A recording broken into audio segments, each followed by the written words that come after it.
আজ আমি আপনাদের এমন একটি বাস্তব গল্প শোনাবো যা হয়তো আপনার জীবনের গতি বদলে দিতে পারে।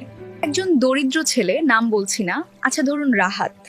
ছোটবেলা থেকেই তার স্বপ্ন ছিল একদিন সে বড় কিছু করবে, কিন্তু সমস্যা একটাই, তার পরিবারে টাকা নেই, সুযোগ নেই, সাপোর্ট নেই। প্রতিদিন স্কুল শেষে সে কাজ করত, কখনো দোকানে, কখনো রাস্তায়। একদিন ক্লান্ত হয়ে সে ভাবলো, এই জীবন কি আমি সারা জীবন চালাবো?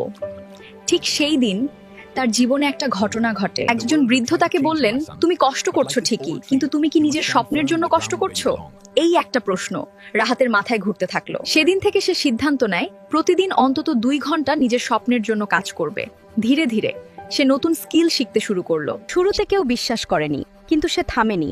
মাসের পর মাস, বছরের পর বছর, একদিন সেই রাহাতই হয়ে গেল সফল একজন মানুষ। এই গল্প আমাদের একটা জিনিস শেখায়, জীবনে সুযোগে পরিবর্তন আসে না, পরিবর্তন আসে সিদ্ধান্তে।